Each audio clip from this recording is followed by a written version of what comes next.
like you to address right now is what steps were taken by you and the administration, to your knowledge, in the first several months of the administration to assess and address this problem? Well, thank you. We did have a structural problem, and structural problems take some time to address.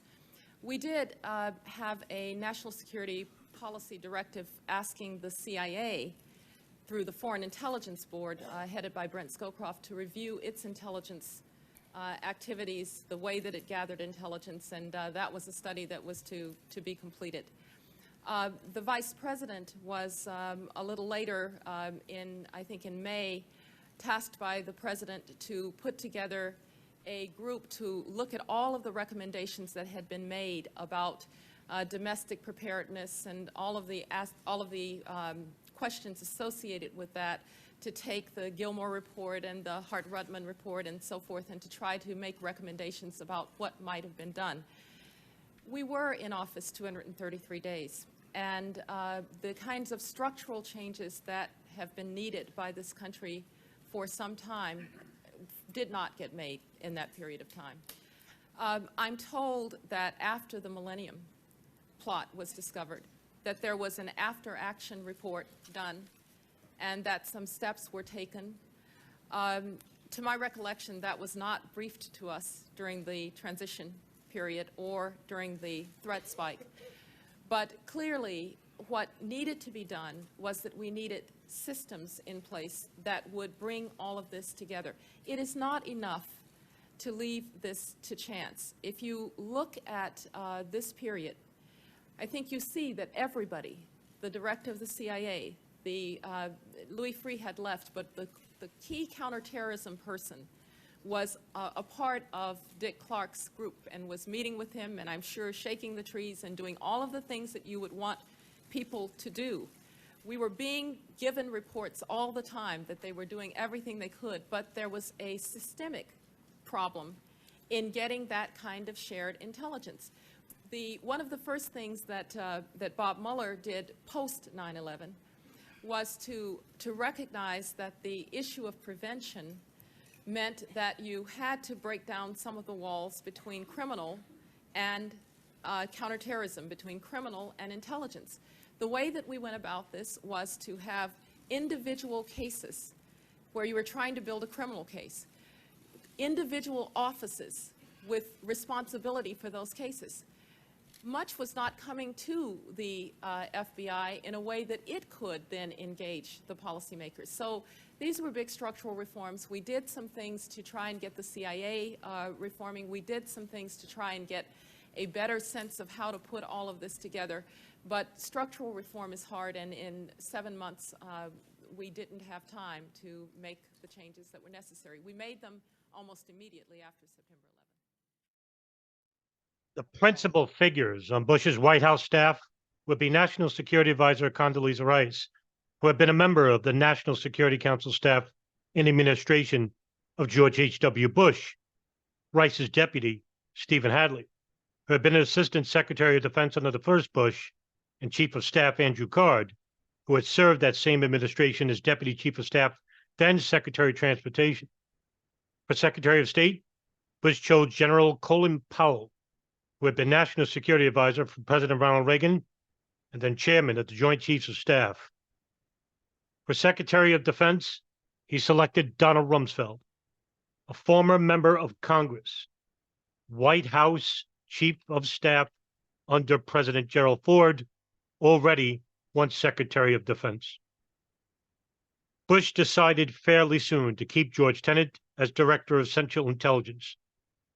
Louis Freeh, who had statutory 10-year tenure, would remain Director of the FBI until his voluntary retirement in the summer of 2001. Bush and his principal advisors had all received briefings on terrorism, including Osama bin Laden. In early September of 2000, Acting Deputy Director of Central Intelligence John McLaughlin led a team to Bush's ranch in Crawford, Texas, and gave him a wide-ranging 4-hour review of sensitive information.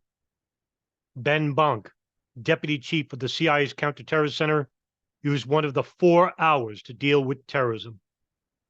to highlight the dangers of terrorists obtaining chemical, biological, radiological, or nuclear weapons. Bank brought along a mock-up suitcase to evoke the way the Sharinko doomsday cult had spread deadly sarin nerve agent on the Tokyo subway in 1995. Bank told Bush that Americans would die from terrorism during the next 4 years. During the hour-long contest after Election Day, the CIA set up an office in Crawford to pass intelligence to Bush and some of his key advisors. Tenet, accompanied by his Deputy Director for Operations, James Pavitt, briefed President-elect Bush at the Blair House during the transition. President Bush told us that he asked Tenet whether the CIA could kill bin Laden. Tenet replied that killing bin Laden would have an effect, but would not end the threat. President Bush told Tenet, said to him that the CIA had the authority it needed. In December, Bush met with Clinton for a 2-hour one-on-one discussion of national security and foreign policy changes. Clinton recalled saying to Bush, "I think you will find that by far your biggest threat is bin Laden and the Al-Qaeda." Clinton also told the 9/11 Commission that he also said, "One of the great regrets of my presidency is that I didn't get him, because I tried to." Bush told the commission that he felt sure President Clinton had mentioned terrorism, but did not remember much being said about Al-Qaeda. Bush recalled that Clinton had emphasized other issues such as North Korea and the Israeli-Palestinian peace process. In early January, Clark briefed Rice on terrorism. He gave similar presentations describing Al-Qaeda as both an adaptable global network of jihadist organizations and a lethal core terrorist organization. To Vice President-elect Dick Cheney, Hadley, and Secretary of State designate Powell, one line in the briefing slides said that Al-Qaeda had sleeper cells in more than 40 countries, including the United States. Sandy Berger told the commission that he made a point of dropping in on Clark's briefing of Rice to emphasize the importance of the issue. Later that same day, Berger met with Rice. He said that he told her that the Bush administration would spend more time on terrorism in general and Al-Qaeda in particular than on anything else. Rice's recollection was that Berger told her she would be surprised at how much more time she was going to spend on terrorism than she expected, but that the bulk of their conversation dealt with the faltering Middle East peace process and North Korea. Clark said that the new team, having been out of government for 8 years, had a steep learning curve to understand Al-Qaeda and the new transnational terrorist threat. During the short transition, Rice and Hadley concentrated on staffing and organizing the National Security Council. Their policy priorities differed from those of the Clinton administration. Those priorities included China, missile defense, the collapse of the Middle East peace process, and the Persian Gulf. Generally aware that terrorism had changed since the first Bush administration, they paid particular attention to the question of how counterterrorism policy should be coordinated. Rice had asked University of Virginia history professor Philip Zelikow to advise her on the transition. Hadley and Zelikow asked Clark and his deputy, Roger Cressy, for a special briefing on the terrorist threat and how Clark's Transnational Threats Directorate and Counterterrorism Security Group functioned. In the National Security Council during the first Bush administration, many tough issues were addressed at the level of the Deputies Committee. Issues did not go to the principals unless the deputies had usable information to resolve them. Presidential Discussion Directive 62 of the Clinton administration has said specifically that Clark's Counterterrorism Security Group should report through the Deputies Committee or at Sandy Berger's discretion, directly to the principals. Berger had in practice allowed Clark's group to function as a parallel Deputies Committee, reporting directly to these members of the Principals Committee who sat on the Special Smalls Group. There, Clark himself sat as a de facto principal. Rice decided to change the special structure that had been built to coordinate counterterrorism policy. It was important to sound policymaking, she felt, that Clark's interagency committee, like all others, report to the principals through the deputies. Rice made an initial decision to hold over both Clark and his entire counterterrorism staff, a decision that she called rare for a new administration. She decided also that Clark should retain the title of National Counterterrorism Coordinator, although he would no longer be a de facto member of the Principals Committee on his issues. The decision to keep Clark, Rice said, was not uncontroversial, since he was known as someone who broke China, but she and Hadley wanted an experienced crisis manager. No one else from Berger's staff had Clark's detailed knowledge of the levers of government. Clark was disappointed at what he perceived as a demotion. He also worried that reporting through the Deputies Committee would slow decision-making on counterterrorism. The result, amid all the changes accompanying the transition, was significant continuity in counterterrorism policy. Clark and his counterterrorism security group would continue to manage coordination. Tennant remained Director of Central Intelligence and kept the same chief subordinates, including Cofer Black and his staff at the Counterterror Center. Hugh Shelton remained chairman of the Joint Chiefs, with the Joint Chiefs largely at the same. At the FBI, Director Free and Assistant Director for Counterterrorism, Dale Watson, remained. Working level counterterrorism officials at the State Department and the Pentagon stayed on, as is typically the case.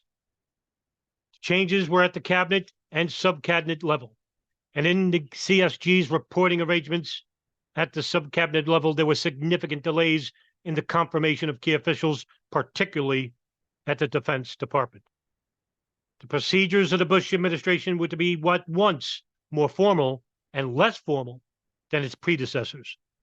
President Clinton, a voracious reader, received his daily intelligence briefings in writing. He often scrawled questions and comments in the margins, eliciting written responses. The new president, by contrast, reinstated the practice of face-to-face briefings from the DCI. President Bush and Tennant met in the Oval Office at 8 a.m. with Vice President Cheney, Condoleezza Rice, and Andrew Card usually present. The president and the DCI both told us, the commission, that these daily sessions provided a useful opportunity for exchanges on intelligence issues. The president talked with Condoleezza Rice every day, and she in turn talked by phone at least daily with Colin Powell and Donald Rumsfeld. As a result, the president often felt less need for formal meetings. If, however, he decided that an event or an issue called for action, Rice would typically call on Hadley to have the Deputies Committee develop and review options. The president said that this process often tried his patience, but that he understood the necessity for coordination. Within the first few days after Bush's inauguration, Clark approached Rice in an effort to get her and the new president to give terrorism very high priority and to act on the agenda that he had pushed during the first few months of the previous administration. After Rice requested that all senior staff identify desirable major policy reviews or initiatives, Clark submitted an elaborate memorandum on January 25th, 2001. He attached to it his 1998 Delinda Plan and the December 2000 strategy paper. We urgently need a principals levels review on the Al-Qaeda network, Clark wrote. He wanted the Principals Committee to decide whether Al-Qaeda was a first-order threat or a more modest worry being overblown by Chicken Little alarmists. Alluding to the transition briefing that he had prepared for Rice, Clark wrote that Al-Qaeda is not some narrow, little terrorist issue that needs to be included in broader regional policy. Two key decisions that had been deferred, he noted: concentrated covert aid to keep the Northern Alliance alive when fighting began in Afghanistan in the spring, and covert aid to the Uzbeks. Clark also suggested that decisions should be made soon on messages to the Taliban and Pakistan over the Al-Qaeda sanctuary in Afghanistan, on possible new money for CI operations, and on when and how to respond to the attack on the USS Cole. The National Security Advisor did not respond directly to Clark's memorandum. No Principals Committee meeting on Al-Qaeda was held until September 4th, 2001. Although the Principals Committee met frequently on other subjects, such as the Middle East peace process, Russia, and the Persian Gulf. But Rice and Hadley began to address the issues Clark had listed. What to do or say about the coal had been an obvious question since Inauguration Day.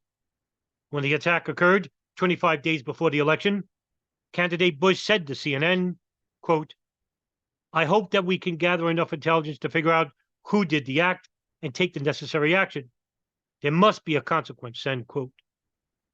Since the Clinton administration had not responded militarily, what was the Bush administration to do?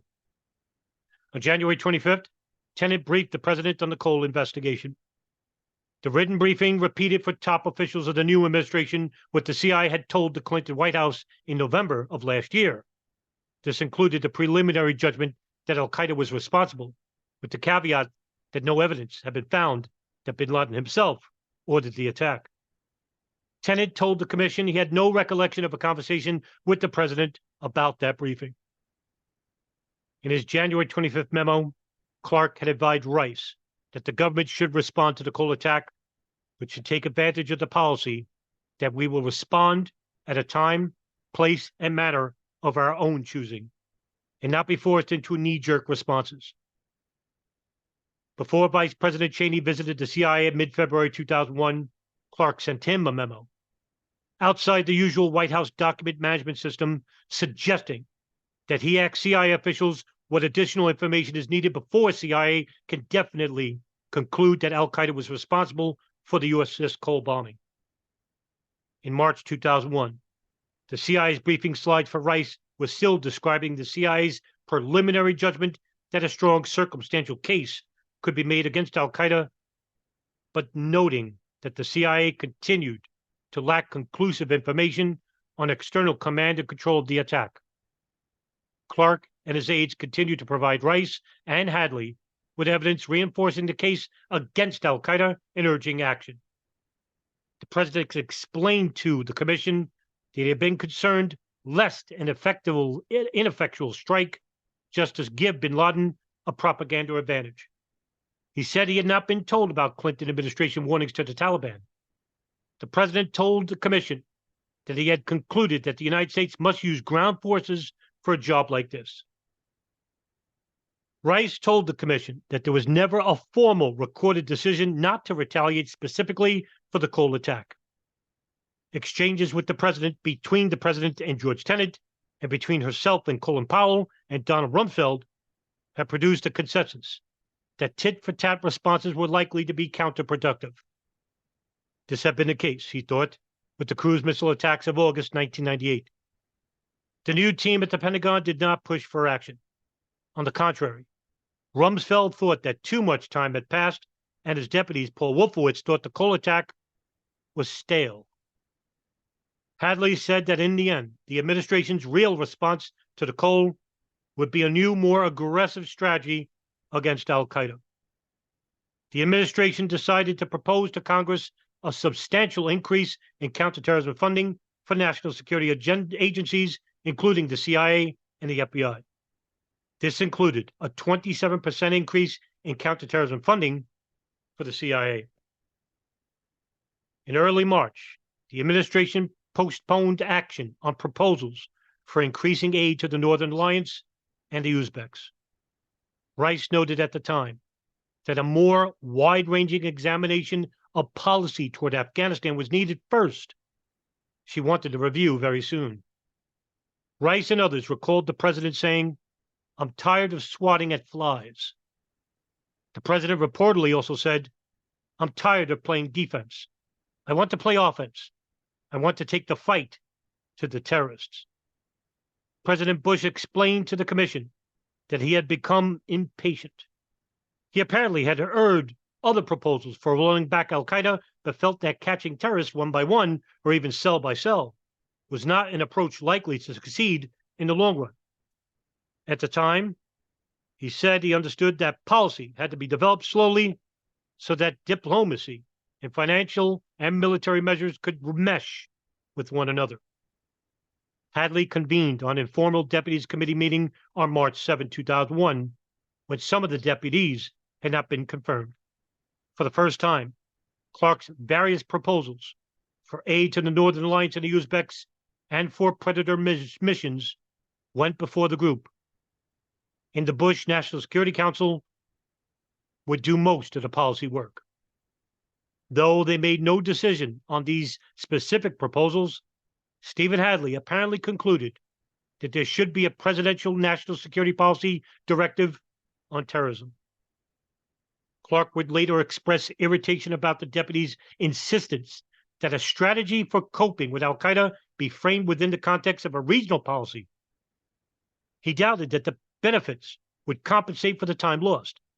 The administration had, in fact, proceeded with the Principals Committee meetings on topics including Iraq and Sudan without prior contextual review, and Clark favored moving ahead similarly with a narrow counterterrorism agenda.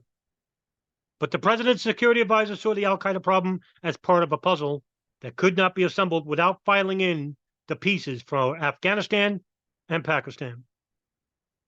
Rice deferred a Principals Committee meeting on al-Qaeda until the deputies had developed a new policy for their consideration. The full Deputies Committee discussed al-Qaeda on April 30th. CIA briefing slides described al-Qaeda as the most dangerous group we face, citing its leadership, experiences, resources, and safe haven Afghanistan, and focus on attacking the United States. The slides warned there will be more attacks. At the meeting, the deputies endorsed covert aid to Uzbekistan. Regarding the Northern Alliance, they agreed to make no major commitment at this time. Washington would first consider options for aiding other anti-Taliban groups. Meanwhile, the administration would initiate a comprehensive review of U.S. policy on Pakistan and explore policy options on Afghanistan, including the option of supporting regime change. Working-level officials were also to consider new steps on terrorist financing and America's perennially troubled public diplomacy efforts in the Muslim world, where National Security Council staff warned that we have, by large, ceded the court of public opinion to al-Qaeda. While Clark remained concerned about the pace of the policy review, he now saw a greater possibility of persuading the deputies to recognize the changed nature of terrorism. The process of fleshing out that strategy was underway.